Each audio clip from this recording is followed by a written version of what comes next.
नमस्कार सर, आपका नाम? जी, मेरा नाम बंटी लाल है जी। जी। बंटी लाल जी, आप डेरा सच्चा सौदा से जुड़े आपको कितना टाइम हो गया? देखो जी, मैं लगभग बचपन से 7 साल की उम्र से जुड़ा हूँ। आज मेरी 40 ईयर उम्र होगी, तो उस दरमियान डेरा सच्चा सौदा बिल्कुल तब से लेके आज तक कंटिन्यू जुड़ा है। जी।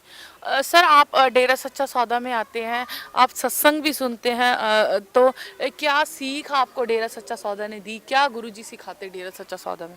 देखो जी, जो हमारे गुरु राम रहीम जी हैं, उन्होंने समाज को एक ऐसा जीने का रास्ता दिखाया है कि उसका कोई बयान नहीं कर सकते।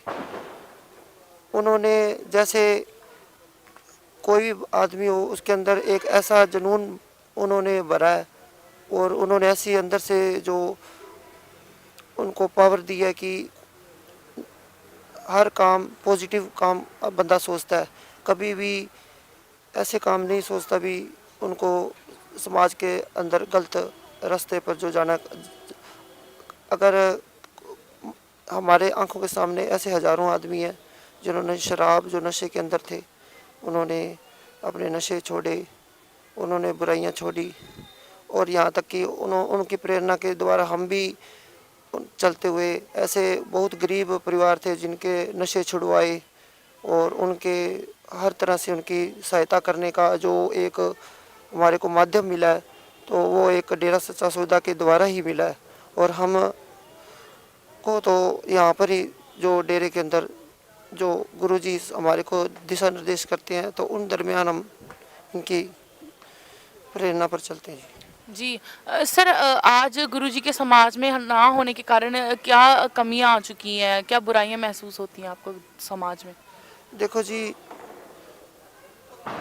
इस समाज के अंदर कोई भी आदमी किसी को कुछ कहे, कोई किसी के कोई फ़र्क नहीं पड़ता। लेकिन जो हमारे पूज्य गुरुजी है, उनके एक आह्वान पर हमारी आंखों के सामने करोड़ों के अरबों जितने लाखों करोड़ों जितने मान लो लोग ऐसे हैं जो जिन्होंने एक सेकंड के अंदर अपनी बुरी से बुरी गंदी आदतें, नशे को पल भर में उन्होंने छोड़ दिया, और उसके बाद में वो ऐसे उनके अंदर एक हिम्मत हुई कि वो कभी भी उसकी तरफ मुंह नहीं किया। लेकिन जब हमारे गुरुजी थे, तो समाज में बहुत बदलाव था, और एक गुरुजी जैसे खुद है वैसे हमारे को प्रेरणा देते हैं। उनको क्या ज़रूरत है कि हज़ारों पेड़ लगाने की, उनको क्या ज़रूरत है भी एक भी सत्संग, जब मैं लगातार उनके जो सत्संग सुनता रहता हूँ, तो कभी भी उन्होंने हमारे हमारे नज़र के अंदर कभी ऐसा कभी दिन नहीं आया जब उन्होंने कभी कोई सत्संग मिस किया हो। ऐसा कोई जैसे खूनदान डोनेट वाला वो काम कभी उन्होंने मिस किया हो, या फिर कोई समाज से जुड़ी हुई कोई भी सामाजिक जो कार्य है, उनको क्या ज़रूरत है लोगों की गंदगियां साफ़ करने की, उनको क्या ज़रूरत है कि अपनी किसी दूसरे की वेश्या की बेटियों को किसी दूसरी वेश्याओं को अपनी बेटियों बनाने की। लोग तो उनसे इतनी नफरत करते हैं, फिर भी हमारे गुरुजी ने ये सिखाया कि लोगों के एक दिल के अंदर ये बात डाली कि समाज का भला करना है, और उनको क्या ज़रूरत थी कि अपने वेश्या को बेटी बनाकर उनकी शादी करने की। उनको वो हमारे जो गुरुजी है उनके अंदर ऐसी जो हमारे को उन्होंने एक सीख दी है कि जिसका हम वर्णन नहीं कर सकते जी। जी। तो आज आपको क्या लगता है, सरकार से आप क्या अपील क्या करना चाहोगे इस चीज़ के बारे में?